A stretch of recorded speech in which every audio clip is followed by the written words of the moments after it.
ఈరోజు ఆంధ్రప్రదేశ్ 4వ తరగతి పరిసరాల విజ్ఞానం టెక్స్ట్ బుక్‌లోని మొదటి సెమిస్టర్‌కి సంబంధించిన ముఖ్యాంశాలు చూద్దాం. మొదటి సెమిస్టర్‌లో ఫస్ట్ పాఠం కుటుంబం. మనకు చెందిన కుటుంబ సభ్యులను ఏ కుటుంబం అంటామంటే తల్లి తరపు కుటుంబ సభ్యులు అంటాం. మన తల్లికి చెందిన కుటుంబ సభ్యులను ఏ కుటుంబం అంటామంటే తల్లి తరపు కుటుంబం అంటాం. తండ్రికి చెందిన కుటుంబ సభ్యులను ఏ కుటుంబం అంటామంటే తండ్రి తరపు కుటుంబం అంటాం. తండ్రికి చెందిన కుటుంబ సభ్యులను ఏ కుటుంబం అంటామంటే తండ్రి తరపు కుటుంబం అంటాం. తల్లి యొక్క తల్లిదండ్రులు ఏమని పిలుస్తారంటే అమ్మమ్మ, తాతయ్య. తల్లి యొక్క అంటే మన అమ్మ యొక్క తల్లిదండ్రులు ఏమని పిలుస్తారంటే అమ్మమ్మ, అమ్మ యొక్క అమ్మమ్మ, ఆయన తాతయ్యనేమో తల్లి యొక్క నాన్ననేమో మనం ఏం పిలుస్తామంటే తాతయ్య అని పిలుస్తాం. అలాగే తండ్రి యొక్క తల్లిదండ్రులు ఏం పిలుస్తారంటే మన నాన్న యొక్క అమ్మా నాన్నలు ఏమని పిలుస్తామంటే నాయనమ్మ, తాతయ్య. నాయనమ్మ, తాతయ్య. తండ్రి యొక్క తల్లిదండ్రులు ఏమని పిలుస్తామంటే నాయనమ్మ, తాతయ్య. మన నాన్న యొక్క నాన్న ఏమని పిలుస్తామంటే తాతయ్య అని పిలుస్తాం. అమ్మనేమో మన నాన్న యొక్క అమ్మనేమో పిలుస్తాం అనుకో నాయనమ్మ అని పిలుస్తాం. లేకపోతే నాన్నమ్మ అని కూడా అంటారు. మా అమ్మకు ఒక సోదరుడు ఉన్నాడు. ఆయనకు 2 పిల్లలు రేవంత్ మరియు సంజన. దీని ప్రకారం సంజన మా అమ్మకి ఏమవుతుందంటే మేనకోడలు అవుతుంది. రేవంత్ మా అమ్మకి ఏమవుతాడంటే మేనల్లుడు అవుతాడు. మా అమ్మకు ఒక సోదరుడు ఉన్నాడు అంటే అన్నయ్య తమ్ముడు ఉన్నారు. ఆయనకి 2 పిల్లలు ఎవరంటే రేవంత్, సంజన. ఈ సంజన మా అమ్మకి ఏమవుతుందంటే మేనకోడలు అవుతుంది. రేవంత్ ఏమవుతాడంటే మేనల్లుడు అవుతాడు. మన అత్తలు, మామయ్యలు, వారి పిల్లలు మన బంధువులు, వీరందరూ మన కుటుంబంలో భాగమే. వీరందరినీ మనం ఏ కుటుంబం అంటామంటే విస్తరించిన కుటుంబం అంటారు. మన అత్తలు, మామయ్యలు, వారి పిల్లలు మన బంధువులు, వీరందరూ మన కుటుంబంలో భాగమే. వీరందరినీ మనం ఏ కుటుంబం అంటామంటే విస్తరించిన కుటుంబం అని అంటాం. వేటి వలన కుటుంబం రూపంలో మార్పులు వస్తాయంటే వివాహం లేదా పుట్టుక వలన. వేటి వలన కుటుంబ రూపంలో మార్పులు వస్తాయంటే ఎక్కువగా వివాహం లేదా పుట్టుక వలన కుటుంబ రూపంలో మార్పులు వస్తాయి. వివిధ కారణాల వల్ల కుటుంబ స్థితిగతుల్లో మనం అనేక మార్పులు చూడవచ్చు. ఇవి వేటి పెరుగుదలకు దారితీస్తాయంటే చిన్న కుటుంబాల పెరుగుదలకు దారితీస్తాయి. వివిధ కారణాల వల్ల కుటుంబ స్థితిగతుల్లో మనం అనేక మార్పులు చూడొస్తాం. ఇవి వేటి పెరుగుదలకు దారితీస్తాయంటే చిన్న కుటుంబాల పెరుగుదలకు దారితీస్తూ ఉంటాయి. విడిపోతూ ఉంటాయి కుటుంబాలు. తల్లి తండ్రి పిల్లలతో ఉన్న కుటుంబం చిన్న కుటుంబం. తల్లి తండ్రి పిల్లలతో ఉన్న కుటుంబం చిన్న కుటుంబం. తాతయ్య, నాయనమ్మ, తల్లిదండ్రులు, పెదనాన్నలు, అత్తలు, అక్క లేదా చెల్లి ఉన్న కుటుంబం ఉమ్మడి కుటుంబం. నాయనమ్మ, తాతయ్య, తల్లిదండ్రులు, పెదనాన్నలు, అత్తలు, అక్క లేదా చెల్లి ఉన్న కుటుంబం ఉమ్మడి కుటుంబం. తల్లి తండ్రి పిల్లలు మాత్రం ఉంటే చిన్న కుటుంబం, అంతకంటే ఎక్కువ మంది ఉంటే ఉమ్మడి కుటుంబం. తండ్రి పోగొట్టుకొని తల్లి మాత్రమే సంరక్షణ బాధ్యత గల కుటుంబం ఏక సంరక్షణ కుటుంబం. తండ్రి పోగొట్టుకొని తల్లి మాత్రమే సంరక్షణ బాధ్యత గల కుటుంబాన్ని ఏంటంటారంటే ఏక సంరక్షణ కుటుంబం. దేని ద్వారా కుటుంబంలోని సభ్యుల మధ్య సంబంధాల గురించి తెలుసుకోవచ్చు అంటే వంశవృక్షం. దేని ద్వారా కుటుంబంలోని సభ్యుల మధ్య సంబంధాల గురించి తెలుసుకోవచ్చు అంటే ఏ వృక్షం అంటే దాన్ని ఏమంటారంటే వంశవృక్షం అంటారు. తర్వాత 2వ పాఠం హరిత ప్రపంచం. నివాస స్థలాల ఆధారంగా మొక్కలు ఎన్ని రకాలు అవి ఏవంటే 2. అవి నేలపై పెరిగే మొక్కలు, నీటి మొక్కలు. నివాస స్థలాల ఆధారంగా మొక్కలు ఎన్ని రకాలు అవి ఏవంటే 2 రకాలు. అవి నేలపై పెరిగే మొక్కలు, నీటి మొక్కలు. మర్రి, రావి, మామిడి, చింత, బ్లాక్బెర్రీ వంటి వృక్షాలు ఏ ప్రాంతాల్లో పెరుగుతాయంటే మైదాన ప్రాంతాలు. మర్రి, రావి, మామిడి, చింత, బ్లాక్బెర్రీ వంటి వృక్షాలు ఏ ప్రాంతాల్లో పెరుగుతాయంటే మైదాన ప్రాంతాల్లో పెరుగుతాయి. ఫైన్ ఓక్ వంటి పొడవుగా పెరిగే వృక్షాలు ఏ ప్రాంతాల్లో పెరుగుతాయంటే పర్వత ప్రాంతాలు. ఫైన్ ఓక్ వంటి పొడవుగా పెరిగే వృక్షాలు ఏ ప్రాంతాల్లో పెరుగుతాయంటే పర్వత ప్రాంతాల్లో పెరుగుతాయి. క్యాక్టస్, బ్రహ్మజముడు, నాగజముడు మొక్కలు ఏ ప్రాంతాల్లో పెరుగుతాయంటే ఎడారి ప్రాంతాల్లో. క్యాక్టస్, బ్రహ్మజముడు, నాగజముడు మొక్కలు ఏ ప్రాంతాల్లో పెరుగుతాయంటే ఎడారి ప్రాంతాల్లో పెరుగుతాయి. ఎడారి మొక్కలు నీటిని ఎక్కడ నిల్వ చేసుకుంటే దళసరి కాండాలలో. ఎడారి మొక్కలు నీటిని ఎక్కడ నిల్వ చేసుకుంటాయంటే దళసరి కాండాలలో నిల్వ చేసుకుంటాయి. నీటిలో పెరిగే మొక్కలను ఏమంటారంటే నీటి మొక్కలు అంటారు. నీటిలో పెరిగే మొక్కలను ఏమంటారంటే నీటి మొక్కలు. నీటిపై తేలే మొక్కలు డక్వీడ్, గుర్రపు డెక్క. నీటిపై తేలే మొక్కలు డక్వీడ్, గుర్రపు డెక్క. ఏ మొక్కల వేర్లు నీటి అడుగు నేలలో పాతుకుని ఉండి నీటి పై భాగాన్ని పెరుగుతాయంటే కలువ, తామర. పూర్తిగా నీటిలో తేలే మొక్కలు ఏంటంటే డక్వీడ్, గుర్రపు డెక్క. కొన్ని మొక్కలు నీటిలోని నేల అడుగు భాగంలో పాతుకొని ఉంటాయి. దాని వేర్లు పై భాగాన్ని కూడా పెరుగుతాయి. నీటి పై భాగాన్ని కూడా పెరుగుతాయి. అలాంటివి ఏంటంటే కలువ, తామర. తామర పూలు, కలువ పూలు కనిపిస్తుంటాయి కదా నీటి మీద. వాటి వేర్లు మాత్రం కింద భూమిలో ఉంటాయి నీటిలో. నీటి లోపల పెరిగే మొక్కలు హైడ్రిల్లా, టేప్ గ్రాస్. ఈ పూర్తిగా నీటిలోనే ఉంటాయి. నీటి లోపల పెరిగే మొక్కలు ఏంటంటే హైడ్రిల్లా, టేప్ గ్రాస్. బురద లేదా చిత్తడి నేలలో పెరిగేవి మడ చెట్లు. బురద లేదా చిత్తడి నేలలో పెరిగేవేంటంటే మడ చెట్లు. మొక్కను ఎన్ని వ్యవస్థలకు విడదీయవచ్చు అవి ఏవచ్చు అంటే 2. అవి వేరు వ్యవస్థ, ప్రకాండ వ్యవస్థ. మొక్కను ఎన్ని వ్యవస్థలుగా విడదీయవచ్చు అవి ఏవంటే 2 వ్యవస్థలకు విడదీయవచ్చు, అవి వేరు వ్యవస్థ, ప్రకాండ వ్యవస్థ. నేలకు పైన పెరిగే మొక్క భాగాన్ని ఏమంటారంటే ప్రకాండ వ్యవస్థ అంటారు. కాండం, ప్రకాండ వ్యవస్థ. నేలకు పైన పెరిగే మొక్క భాగం ఏమంటారంటే ప్రకాండ వ్యవస్థ. నేల లోపల పెరిగే మొక్క భాగం వేరు వ్యవస్థ. నేల లోపల పెరిగే మొక్క భాగం వేరు వ్యవస్థ. వేర్లలో ఆహారం నిల్వ చేసే మొక్కలు క్యారెట్, బీట్రూట్, ముల్లంగి. వేర్లలో ఆహారం నిల్వ చేసే మొక్కలు క్యారెట్, బీట్రూట్, ముల్లంగి. మొక్కల్లో వేర్లు ఎన్ని రకాలంటే 2 రకాలు. మొక్కల్లో ఉండే వేర్లు ఎన్ని రకాలంటే 2 రకాలు. ప్రధాన వేరు బలంగా పెరుగుతూ దానికి అన్ని వైపులా సన్నని వేర్లు పెరిగేదాన్ని ఏ వేరు అంటారంటే తల్లి వేరు. ప్రధాన వేరు బలంగా పెరుగుతూ దానికి అన్ని వైపులా సన్నని వేర్లు పెరిగేదాన్ని ఏ వేరు అంటారంటే తల్లి వేరు అంటారు. ఉదాహరణ మర్రి, వేప, చింత. ప్రధాన వేరు బలంగా పెరుగుతూ దానికి అన్ని వైపులా సన్నని వేలు పెరిగితే దాన్ని ఏ వేరు అంటారంటే తల్లి వేరు అంటారు. తల్లి వేరు ఉండే మొక్కలకు ఉదాహరణ ఏంటంటే మర్రి, వేప, చింత. కాండం అడుగు భాగం నుండి అనేక సన్నని చిన్న వేర్లు గుత్తుగా పెరుగుతాయి. ఈ వేర్లు గుబురు వేర్లు లేదా పీచు వేర్లు. ఉదాహరణకు వరి, జొన్న, మొక్కజొన్న ఇవన్నీ పీచు వేర్లకు సంబంధించినవి. కాండం అడుగు భాగం నుండి అనేక సన్నని చిన్న వేర్లు గుత్తుగా పెరుగుతాయి. ఈ వేర్లు ఏంటంటే గుబురు వేర్లు లేదా పీచు వేర్లు. ఉదాహరణకు వరి, జొన్న, మొక్కజొన్న. ఏ వృక్షాల్లో వేర్లు నేల లోతులోనికి చొచ్చుకొని పోయి ఉంటాయంటే మర్రి, వేప, చింత. ఏ వృక్షాలలో వేర్లు నేల లోతులలోకి చొచ్చుకొని పోయి ఉంటాయంటే మర్రి, వేప, చింత. గుర్తుపెట్టుకోండి. ఏ మొక్కల్లో వేర్లు లోతులోనికి అంటే నేల లోతులోనికి పెరగవంటే గులాబీ, మల్లె. ఏ మొక్కల్లో వేర్లు లోతులోనికి పెరగవు గులాబీ, మల్లె. లోతులోని పెరిగేవి మర్రి, వేప, చింత. లోతులోనికి అంటే భూమి లోపలికి వేర్లు వెళ్తాయి ఎక్కువ లోతులకి. అలాగే పైపైన మరీ లోతుకి వెళ్ళకుండా పైపైన ఉండి ఏంటంటే గులాబీ, మల్లె. ఏ మొక్కల వేర్లు మృదువుగా ఉంటాయంటే నీటి మొక్కల వేర్లు. ఏ మొక్కల వేర్లు మృదువుగా ఉంటాయంటే నీటి మొక్కల వేర్లు. సాధారణంగా వేర్లు ఏ వర్ణంలో ఉంటాయంటే బూడిద వర్ణంలో ఉంటాయి. సాధారణంగా వేర్లు ఏ వర్ణంలో ఉంటాయంటే బూడిద వర్ణంలో ఉంటాయి. వేటిని ఆహారంగా తీసుకుంటామంటే క్యారెట్, బీట్రూట్, ముల్లంగి. వేటిని ఆహారంగా తీసుకుంటామంటే మనం క్యారెట్, బీట్రూట్, ముల్లంగి ఇవన్నీ కూడా వేర్లు. ఏ వేర్లను వేసవిలో చల్లదనం కోసం ఉపయోగించి కూల్ మ్యాట్స్లోను, దుస్తులు ఉంచి అలమరాల్లో మంచి వాసన కోసం ఉపయోగిస్తారంటే కామెల్ గ్రాస్ లేదా వట్టి వేర్లు.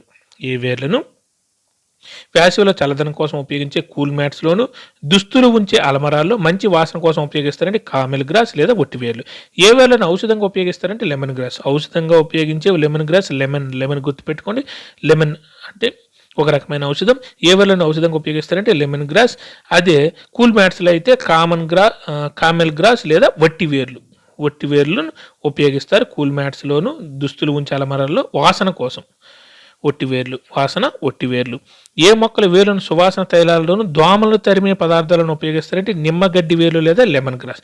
ఏ మొక్కల వేర్లు సువాసన తైలాలలోను దోమలను తరిమే పదార్థాలను ఉపయోగిస్తారంటే నిమ్మగడ్డి వేర్లు లేదా లెమన్ గ్రాస్. ఇది కూడా గుర్తుపెట్టుకుని లెమన్ గ్రాస్ ఔషధంగా కూడా ఉపయోగిస్తారు. సువాసన తైలాలను దోమలు తరిమే పదార్థాలను కూడా ఉపయోగిస్తారంటే నిమ్మగడ్డి వేర్లు లేదా లెమన్ గ్రాస్. పువ్వు యొక్క రంగురంగుల భాగాన్ని ఏమని పిలుస్తారంటే ఆకర్షణ పత్రములు లేదా రేఖ. పువ్వు యొక్క రంగురంగుల భాగాన్ని ఏమని పిలుస్తారంటే ఆకర్షణ పత్రం లేదా రేఖలు అంటారు. పువ్వు యొక్క రేఖలు అంటాం కదా. ఇవి కాకుండా పువ్వుకి ఏమేమి ఉంటాయంటే రక్షక పత్రం, కాడ, కేసరం, అండకోశం. ఇవి కాకుండా పువ్వుకు ఏమేమి ఉంటాయంటే రక్షక పత్రం ఉంటుంది, కాడ ఉంటుంది, కేసరం ఉంటుంది, అండకోశం ఉంటుంది. ఇవన్నీ పువ్వులో చూద్దాం. పైన కేసరం ఉంది, ఆకర్షక పత్రం దాని అదే రేఖ, రక్షక పత్రం దాని కింద ఉంటుంది, కాడ దాని కింద మొగ్గ చూపించారు. రక్షక పత్రం, కాడ, ఆకర్షక పత్రం, పైన ఉన్నది కేసరం, పక్కన ఉన్నది ఆ కేసరం కిందన అండకోశం కూడా కనిపిస్తుంది చూడండి. వేటిని అలంకరణ కోసం ఉపయోగిస్తారంటే పుష్పాలను. వేటిని అలంకరణ కోసం ఉపయోగిస్తారంటే పుష్పాలను. ఏ మొక్కల పుష్పాలను ఔషధాల తయారీలో ఉపయోగిస్తారంటే మందార, వేప, తులసి. ఏ మొక్కల పుష్పాలను ఔషధాల తయారీలో ఉపయోగిస్తారంటే మందార పుష్పం, వేప పుష్పం, తులసి పుష్పం. ఏ పుష్పాల నుండి సువాసన వెలువడుతుంది కాబట్టి వాటిని సెంట్ల తయారీలోను సౌందర్య తైలాల తయారీలో ఉపయోగిస్తారంటే గులాబీ, మల్లె, లిల్లీ, లావెండర్. ఏ పుష్పాల నుండి సువాసన వెలువడుతుంది కాబట్టి వాటిని సెంట్ల తయారీలో సౌందర్య తైలాల తయారీలో ఉపయోగిస్తారంటే గులాబీ, మల్లె, లిల్లీ, లావెండర్. కొన్ని పువ్వులను ఆహారంగా కూడా తీసుకుంటాం. వాటికి ఉదాహరణ కాలీఫ్లవర్. కొన్ని పువ్వులను మనం ఆహారంగా కూడా తీసుకుంటాం. వాటికి ఉదాహరణ ఒకటి కాలీఫ్లవర్. ప్రస్తుత కాలంలో రైతులు విత్తనాలు లేని పంటను ఏ విధానం ద్వారా పండిస్తున్నారంటే సంకరీకరణ పద్ధతి, హైబ్రిడ్ పద్ధతి. ప్రస్తుత కాలంలో రైతులు విత్తనాలు లేని పంటను ఏ విధానం ద్వారా పండిస్తున్నారంటే సంకరీకరణ పద్ధతి లేదా హైబ్రిడ్. ఫలాలు లేదా పండ్లు మనకి ఆవశ్యక విటమిన్లు, ఖనిజ లవణాలను అందిస్తాయి. ఇవి ఏమి కలిగి ఉంటాయంటే పీచు పదార్థాన్ని. ఫలాలు లేదా పండ్లు మనకి ఆవశ్యక విటమిన్లు, ఖనిజ లవణాన్ని అందిస్తాయి. ఇవి ఏమి కలిగి ఉంటాయంటే పీచు పదార్థాన్ని కలిగి ఉంటాయి పండ్లు. ఉగాది పచ్చడి ప్రత్యేకంగా పండుగ నాడు మాత్రం తయారు చేసే పదార్థం. ఎక్కడ ఉగాది పండుగ యొక్క ప్రత్యేక వంటకంగా ప్రసిద్ధి చెందిందంటే ఆంధ్రప్రదేశ్, తమిళనాడు, కర్ణాటకలో. ఉగాది పచ్చడి ప్రత్యేకంగా పండుగ నాడు మాత్రం తయారు చేసే పదార్థం. ఎక్కడ ఉగాది పండుగ యొక్క ప్రత్యేక వంటకంగా ప్రసిద్ధి చెందిందంటే ఆంధ్రప్రదేశ్, తమిళనాడు, కర్ణాటకల్లో ఈ ఉగాది పచ్చడి అనేది ప్రత్యేక వంటకంగా ప్రసిద్ధి చెందింది. రాష్ట్రాలు గుర్తుపెట్టుకున్న ఆంధ్రప్రదేశ్, తమిళనాడు, కర్ణాటక ఉగాది పచ్చడి ఉగాది పండుగ రోజు. ఈ వంటకం ఎన్ని రకాల రుచులను కలిగి ఉంటుంది? అవి ఏవంటే 6 రకాలు. అవి తీపి, పులుపు, ఉప్పు, వగరు, కారం, చేదు. ఈ వంటకం ఎన్ని రకాల రుచులను కలిగి ఉంటుంది అంటే 6 రుచులు. అవి తీపి, పులుపు, ఉప్పు, వగరు, కారం, చేదు. పచ్చి మామిడి, చింతపండు, బెల్లం, వేపపూత, పచ్చి కొబ్బరితో ఉగాది పచ్చడి తయారు చేస్తారు. చాలా వరకు దినుసులన్నీ మొక్కల నుండి పొందినవే.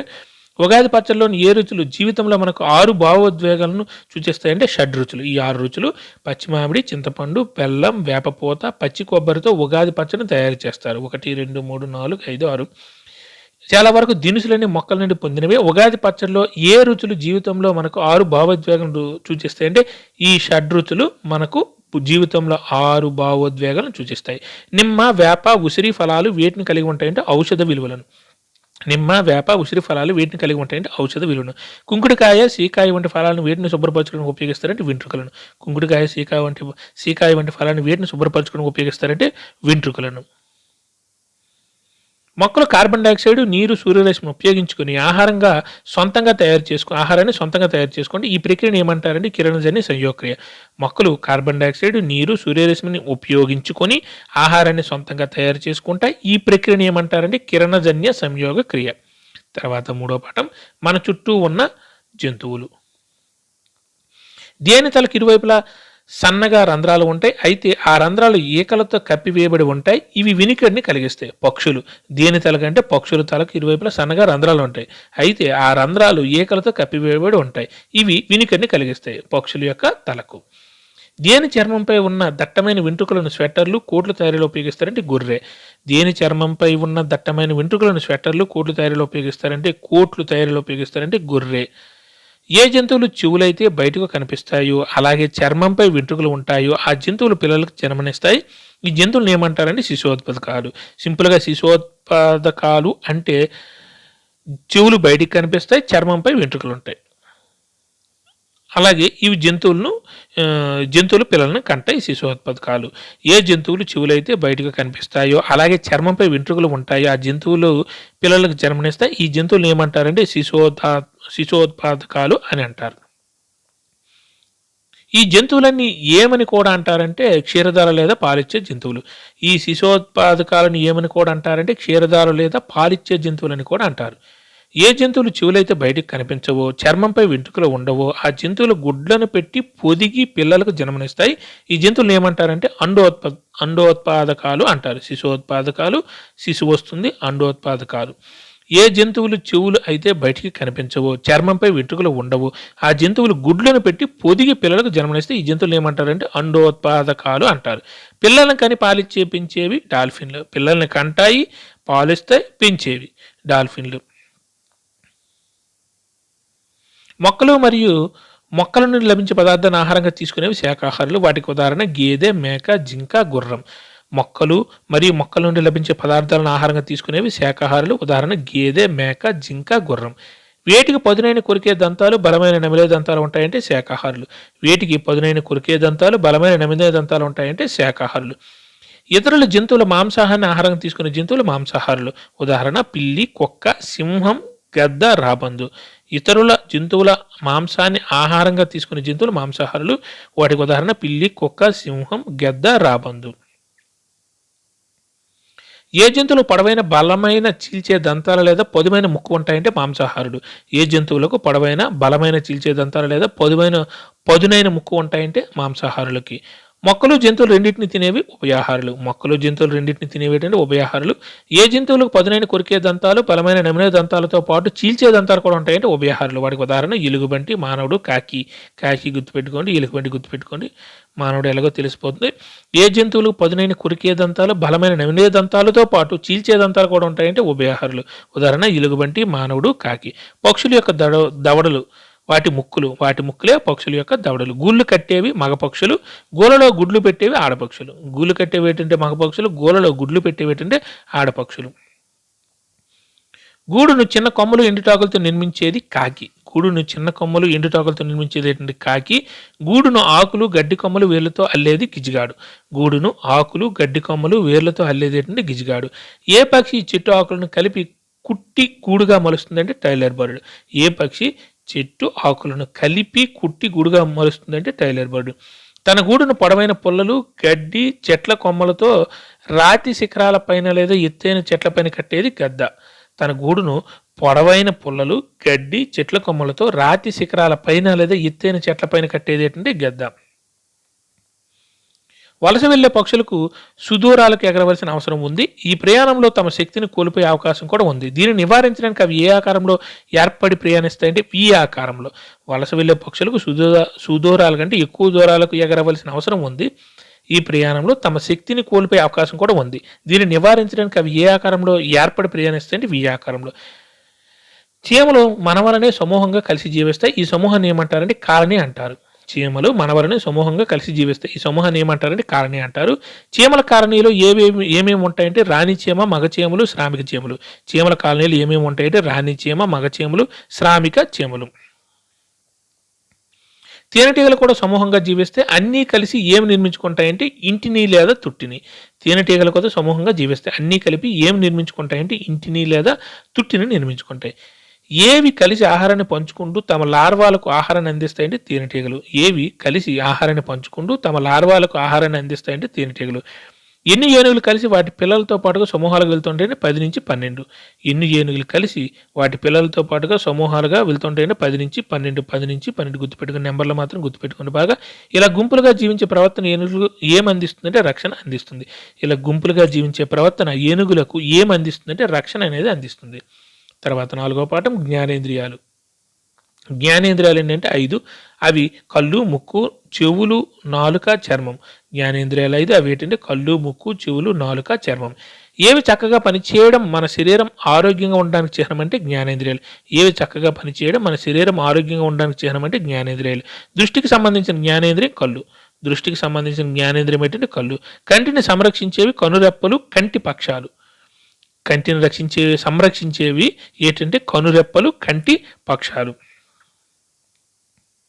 చదివే సమయంలో కంటికి పుస్తకానికి మధ్య కనీస దూరం 30 సెంటీమీటర్లు. 30 సెంటీమీటర్లు గుర్తుపెట్టుకోండి. టెలివిజన్ చూసేటప్పుడు కంటికి టెలివిజన్కి మధ్య దూరం 6 అడుగులు. కంటికి మధ్య దూరం 6 అడుగులు. చదివేటప్పుడు పుస్తకానికి కంటికి మధ్య దూరం 30 సెంటీమీటర్లు. అది 30 సెంటీమీటర్లు, ఇది 6 అడుగులు. 6 అడుగులు 30 సెంటీమీటర్లు. టెలివిజన్ అయితే 6 అడుగులు, పుస్తకం అయితే 30 సెంటీమీటర్లు. అందులో ఉపయోగించే లిపి బ్రెయిలీ లిపి. బ్రెయిలీ లిపిని కనుగొన్నది లూయిస్ బ్రెయిలీ. దేని ద్వారా అందులో బ్రెయిలీ లిపిని చదవగలుగుతారంటే స్పర్శ. ఇక్కడ కోడ్స్ ఉన్నాయి చూడండి. ఏ అంటే ఏంటి, బి అంటే ఏంటి, సి అంటే ఏంటి, ఇవి కూడా గుర్తుపెట్టుకోవడానికి ప్రయత్నించండి. ఏమైనా ఇస్తే ఈగలు ఇతర కీటకాల వలె కాక ఎన్ని కళ్ళను కలిగి ఉంటాయంటే 5. ఈగలు ఇతర కీటకాల వలె కాక ఎన్ని కళ్ళను కలిగి ఉంటాయి? 5 కళ్ళను కలిగి ఉంటాయి.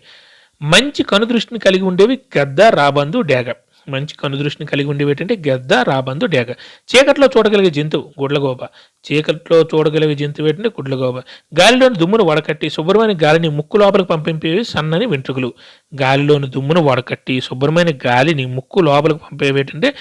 వెంట్రుకలు. ఏ జంతువులకు సున్నితమైన ఘ్రాణశక్తి అనగా వాసన చూసే శక్తి ఉంటుందంటే పిల్లులు, కుక్కలు. ఏ జంతువులకు సునిశ్చితమైన ఘ్రాణశక్తి అనగా వాసన చూసే శక్తి ఉంటుందంటే పిల్లులు, కుక్కలకు. ఏ కుక్కలను నేరస్తులను గుర్తించడం కోసం, బాంబులు, ఆయుధాలు కనుగొనడం కోసం పోలీసు వారు తర్ఫీదునిచ్చి వాటిని ఉపయోగిస్తారంటే స్నిఫర్ డాగ్స్ అంటారు.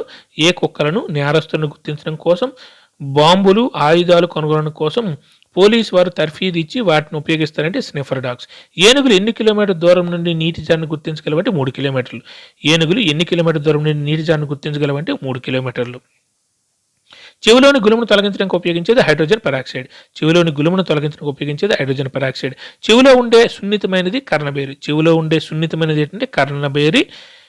నిశాచర జీవులకు వినికిడి శక్తి చాలా ఎక్కువ అంటే గుడ్లగూబలు, గబ్బిలాలు. నిశాచర జీవులకు వినికిడి శక్తి చాలా ఎక్కువ అంటే గుడ్లగూబలు.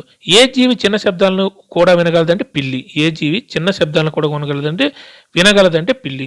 ఆహార పదార్థాల రుచిని కనుగొనడానికి నాలుగుపై ఉండేవి రుచిమొగ్గలు. ఆహార పదార్థాల రుచిని కనుగొనడానికి నాలుగుపై ఉండేవి ఏంటంటే రుచి మొగ్గలు. దేని సహాయంతో మనం మాట్లాడగలమంటే నాలుక. ఆహారాన్ని పట్టుకోవడానికి నాలుగును ఉపయోగించేవి కప్పలు, బల్లులు, ఊసర వెల్లులు.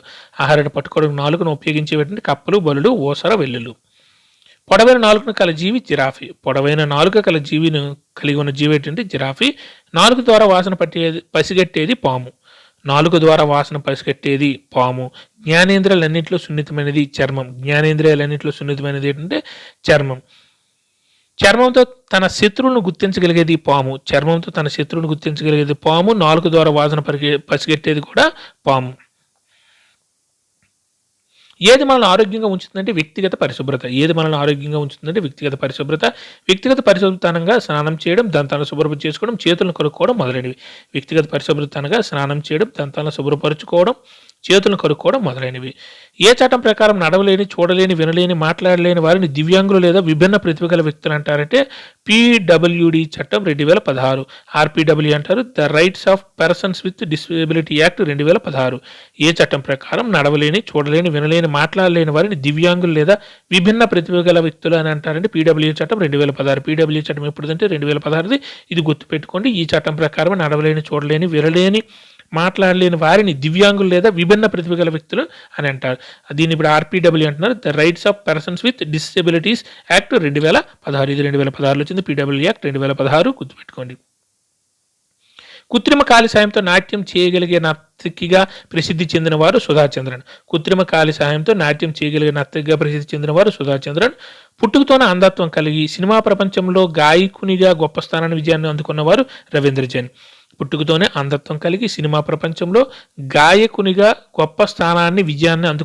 రవీంద్ర జైన్. భద్రతా భావాన్ని కలిగించే శారీరక స్పర్శ మంచి స్పర్శ. అభద్రతా భావం కలిగించే శారీరక స్పర్శ ఏంటంటే చెడు స్పర్శ. మన శరీరంలో ఎవరు చూడకూడని, తాకకూడని కొన్ని భాగాలు ఉంటే వాటిని ఏమంటారంటే రహస్య భాగాలు. రహస్య భాగాలు అంటారు. రహస్య భాగాలు ఏంటంటే పెదవులు, ఛాతీ, ఫిరుదులు, కాళ్ళ మధ్య భాగం. రహస్య భాగాలు పెదవులు, ఛాతీ, ఫిరుదులు, కాళ్ళ మధ్య భాగం. ఎవరైనా మిమ్మల్ని తప్పుడు విధానంలో తాకినట్లయితే మీరేం చేస్తారు? కాదని, వద్దని చెప్పడం, ఈ స్పర్శ మీకు ఇష్టం లేదని చెప్పడం. ఎవరైనా మిమ్మల్ని తప్పుడు విధానంలో తాకినట్లయితే మీరేం చేస్తారంటే మొదటిది కాదని, వద్దని చెప్పడం, ఈ స్పర్శ మీకు ఇష్టం లేదని చెప్పండి. రెండవది దూరంగా వెళ్ళిపోవడం, ఆ వ్యక్తికి దగ్గరగా ఒంటరిగా మరెప్పుడు ఉండకండి. మూడోది సహాయం కోసం పిలవడం, గట్టిగా అరవచ్చు. గట్టిగా అరవడం. మీకు నమ్మకం ఉన్న వారికి ఏమి జరిగిందో చెప్పండి. మీ మీద మీకు నమ్మకం ఉంచుకోండి, మీరేమి తప్పు చేయలేదు. ఎవరైనా మిమ్మల్ని తప్పుడు విధానంలో తాకినట్లయితే మీరేం చేస్తారంటే కాదని, వద్దని చెప్పాలి. అంటే ఈ స్పర్శ మీకు ఇష్టం లేదని చెప్పండి. దూరంగా వెళ్ళిపోవడం, ఆ వ్యక్తికి దగ్గరగా ఒంటరిగా మరెప్పుడు ఉండకండి. సహాయం కోసం పిలవడం, గట్టిగా అరవండి. మీకు నమ్మకం ఉన్న వారికి ఏమి జరిగిందో చెప్పడం. మీ మీద మీకు నమ్మకం ఉంచుకోండి, మీరేమి తప్పు చేయలేదు. Child line number 1098. తర్వాత 5వ పాఠం మనం తినే ఆహారం. మనం ఆరోగ్యంగా ఉండాలంటే ఏమి తప్పకుండా తినాలంటే కూరగాయలు. ఏ చెట్ల ఆకులను ప్లేట్లుగా తయారు చేస్తుంటారంటే మోదుగా, బాదం, మర్రి. నిల్వ చేసే కారకం ఉప్పు. ఏంటంటే ఉప్పు. పచ్చళ్ళలో బ్యాక్టీరియా, ఫంగస్ ఏర్పడకుండా నిరోధించేది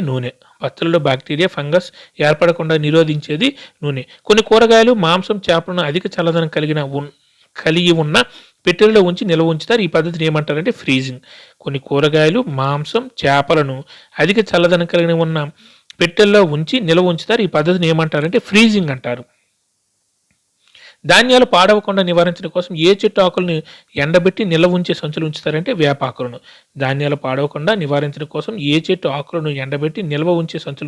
వేపాకులను. ఏ పాత్రలో వెదురుతో చేసిన పెద్ద పెద్ద బుట్టలలో ధాన్యాలు నిల్వ ఉంచడం ద్వారా ఎలుకలు, చుంచులు, కీటకాల నుంచి కాపాడగలం.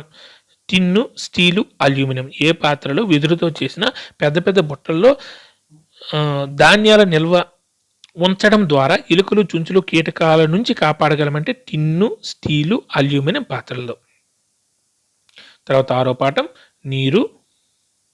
నా పేరు వెంకట్, మాది చిత్తూరు జిల్లా పొంగనూరు మండలంలోని నీటిగుంటపల్లె. మా గ్రామం చెరువు పేరు ఎతలవంక చెరువు. నా పేరు వెంకట్, మాది చిత్తూరు జిల్లా పొంగనూరు మండలంలోని నీటిగుంట్లపల్లి. మా గ్రామ చెరువు పేరు ఏంటంటే ఎతలవంక చెరువు. కొన్ని చెరువులు కాలువలతో అనుసంధానం చేయబడి ఉంటాయి. వర్షాకాలంలో నీరు ఒక చెరువు నుండి మరొక చెరువుకు ప్రవహిస్తుంది. ఈ రకమైన చెరువులను ఎక్కడ చూడబట్టి అంటే శ్రీ సత్యసాయి జిల్లాలోని బొక్కపట్నం, ధర్మవరంలో కొన్ని చెరువులు కాలువలతో అనుసంధానం చేయబడి ఉంటాయి. వర్షాకాలంలో నీరు ఒక చెరువు నుండి మరొక చెరువుకు ప్రవహిస్తుంది. ఈ రకమైన చెరువులను ఎక్కడ చూడబట్టి అంటే శ్రీ సత్యసాయి జిల్లాలోని బొక్కపట్నం, ధర్మవరం. నదుల నీటితో చెరువులు నింపడానికి కూడా కాలువలు తవ్వుతుంటారు. ఇటువంటి చెరువులను ఎక్కడ చూడవచ్చు అంటే కృష్ణా, ఉభయ గోదావరి జిల్లాలలో. నదుల నీటితో చెరువులు నింపడానికి కూడా కాలువలు తవ్వుతుంటారు. ఇటువంటి చెరువులను ఎక్కడ చూడవచ్చు అంటే కృష్ణా, ఉభయ గోదావరి జిల్లాలలో. గ్రామ పంచాయతీ వారు గ్రామీణ ప్రాంత ప్రజలకు స్వచ్ఛమైన తాగునీటిని అందించే బాధ్యత తీసుకుంటారు. దీనిలో భాగంగా వీటిని నిర్వహిస్తారంటే ఓవర్ హెడ్ ట్యాంకులు. గ్రామ పంచాయతీ వారు గ్రామీణ ప్రాంత ప్రజలకు స్వచ్ఛమైన తాగునీటిని అందించే బాధ్యతను తీసుకుంటారు. దీనిలో భాగంగా వీటిని నిర్మిస్తారంటే ఓవర్ హెడ్ ట్యాంకులు నిర్మిస్తారు. చెరువులో నీటిని శుద్ధి చేయడంలో ఏ దశలు ఉంటాయి? చెరువు లేక నది నుండి నీరు పెద్ద పరిమాణంలో ఉండి తీర్చే తొట్టెలలో నింపబడుతుంది. నీటిలోని ఇసుక రేణులు కిందకి చేరుతాయి. ఆకులు, చిన్న కొమ్మలు వంటివి కూడా తొలగించబడతాయి. మొదటి స్టెప్లో అక్కడ నుండి నీరు వడపోత తొట్టిలోనే పంపబడుతుంది. ఇక్కడ వడపోత జరుగుతుంది. ఇక్కడ చిన్న చిన్న పదార్థాలు తొలగించబడతాయి. ఫస్ట్ది చెరువు లేక నది నుండి నీరు పెద్ద పరిమాణంలో ఉండి తీర్చే తొట్టిలో నింపబడుతుంది. నీటిలోని ఇసుక రేణువులు కిందకు చేరుతాయి. ఆకులు, చిన్న కొమ్మలు వంటివి కూడా తొలగించబడతాయి. అక్కడి నుండి నీరు వడపోత తొట్టిలోనికి పంపబడుతుంది. ఇక్కడ వడపోత జరుగుతుంది. ఇక్కడ చిన్న చిన్న పదార్థాలు తొలగించబడతాయి. వడపోయబడిన నీరు క్లోరినేషన్ తొట్టిలోనికి పంపబడుతుంది. అక్కడ నీటికి బ్లీచింగ్ పొడి చేర్చబడుతుంది. దీన్ని క్లోరినేషన్ అంటారు. నీటిలో సూక్ష్మజీవులు చంపడానికి ఇది ఉపయోగపడుతుంది. వడపోయబడిన నీరు క్లోరినేషన్ తొట్టిలోకి పంపబడుతుంది. అక్కడ నీటికి బ్లీచింగ్ పౌడర్ లేదా బ్లీచింగ్ పొడి చేర్చబడుతుంది. దీన్ని క్లోరినేషన్ అంటారు. నీటిలో సూక్ష్మజీవులు పంపడానికి ఇది ఉపయోగపడుతుంది. క్లోరినేషన్ చేయబడిన నీరు పెద్దగా ఉండి ఓవర్ హెడ్ ట్యాంకులకు పంపు చేయబడుతుంది. ఓవర్ హెడ్ ట్యాంకుల నుంచి పైపుల ద్వారా ఇళ్లకు నీరు సరఫరా చేయబడుతుంది. క్లోరినేషన్ చేయబడిన నీరు పెద్దగా ఉండి ఓవర్ హెడ్ ట్యాంకులకు పంపు చేయబడుతుంది. ఓవర్ హెడ్ ట్యాంకుల నుండి పైపుల ద్వారా ఇళ్లకు నీరు సరఫరా చేయబడుతుంది. శుద్ధి చేసిన సురక్షితమైన మంచినీటిని ఏ పథకం ద్వారా ఇంటికి అందిస్తారంటే గ్రామీణ నీటి సరఫరా పథకం. శుద్ధి చేసిన సురక్షితమైన మంచినీటిని ఏ పథకం ద్వారా ఇంటికి అందిస్తారంటే గ్రామీణ నీటి సరఫరా పథకం. నీటికి బ్లీచింగ్ పొడిని చేర్చే ప్రక్రియ ఏమంటారంటే క్లోరినేషన్. నీటికి బ్లీచింగ్ పొడిని చేర్చే ప్రక్రియ ఏమంటారంటే క్లోరినేషన్. నీరు ఆవిరిగా మారే ప్రక్రియను ఏమంటారంటే బాష్పీభవనం. నీరు ఆవిరిగా మారే ప్రక్రియను ఏమంటారంటే బాష్పీభవనం. మేఘాలు చల్లగాలి వలన చల్లబడి చిన్న బిందువులుగా మారితే దీన్ని ఏమంటారంటే ఘనీభవనం. మేఘాలు చల్లబడి చిన్న బిందువులుగా మారితే ఘనీభవనం. నీరు ఆవిరిగా మారితే బాష్పీభవనం. గుర్తుపెట్టుకోండి. నీటి చుక్కలు మేఘాల నుండి కిందికి రావడం ఏమంటారంటే వర్షం. నీటి చుక్కలు మేఘాల నుండి కిందికి రావడం ఏమంటారంటే వర్షం అంటారు. నీళ్లు భూమి ఉపరితలం నుండి బాష్పీభవనం చెంది మేఘాలుగా ఏర్పడతాయి. మేఘాలు చల్లబడి భూమిపై వర్షం రూపంలో చేరుకుంటాయి. ఈ నిరంతర ప్రక్రియ ఏమంటారంటే నీటి చక్రం లేదా జలచక్రం. నీళ్లు భూమి ఉపరితలం నుండి బాష్పీభవనం చెంది మేఘాలుగా ఏర్పడతాయి. మేఘాలు చల్లబడి భూమిపై వర్షం రూపంలో చేరుకుంటాయి. ఈ నిరంతర ప్రక్రియ ఏమంటారంటే నీటి చక్రం లేదా జలచక్రం. ఇళ్లకు సరఫరా చేయబడే సురక్షితమైన త్రాగునీరు ఏ ఏ ప్రక్రియల తర్వాత మాత్రం ఇళ్లకు చేరుతుందంటే వడపోత, తీర్చుట, క్లోరినేషన్. ఇళ్లకు సరఫరా చేయబడే సురక్షితమైన త్రాగునీరు ఏ ఏ ప్రక్రియల తర్వాత మాత్రం ఇళ్లకు చేరుతుందంటే వడపోత, తీర్చుట, క్లోరినేషన్.